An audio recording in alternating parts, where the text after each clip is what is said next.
सावन माह के शुक्ल पक्ष की एकादशी को पुत्रदा एकादशी कहा जाता है, जो इस बार 5 अगस्त मंगलवार को मनाई जाएगी।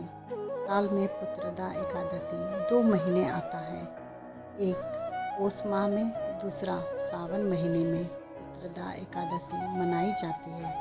इस पावन अवसर पर श्रद्धालु विशेष रूप से भगवान विष्णु की उपासना करेंगे और व्रत रखकर अपने संतान की दीर्घायु, सुख समृद्धि एवं उत्तम स्वास्थ्य की कामना करेंगे। पुत्रदा एकादशी का धार्मिक महत्व अत्यंत विशिष्ट माना गया है। मान्यता है कि इस व्रत को विधि पूर्वक करने से संतान संबंधी समस्याओं का समाधान होता है और संतान की सद्बुद्धि व उत्तम स्वास्थ्य प्राप्त होता है। विशेषकर जिन दंपतियों को संतान प्राप्ति की इच्छा होती है, वे श्रद्धापूर्वक इस व्रत का पालन करते हैं।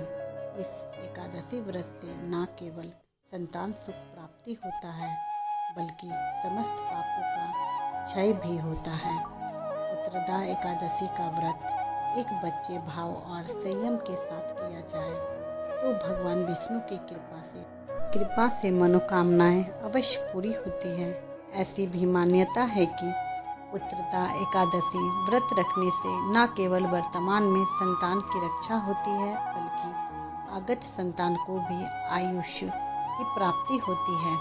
विशेषकर उन दंपतियों को भी संतान सुख प्राप्त होता है जिनके संतान नहीं है। इस व्रत से भगवान विष्णु की कृपा और आशीर्वाद प्राप्त होती है, जो परिवार के समृद्धि और खुशहाली के लिए महत्वपूर्ण है।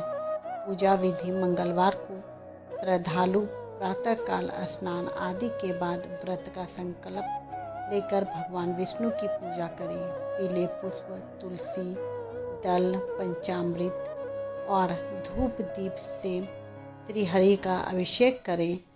भजन कीर्तन और विष्णु स्मरण का पाठ करें। शाम में कथा श्रवण और आरती के बाद फलाहार करें। एकादशी पूजा विधि सामग्री की लिस्ट: श्री कृष्ण जी का चित्र अथवा मूर्ति, पुष्प, नारियल, सुपारी, फल, लौंग, धूप दीप, घी, पंचामृत, अक्षत, तुलसी दल, चंदन, मिष्ठान, ये सब लेके आप पूजा कर सकते हैं।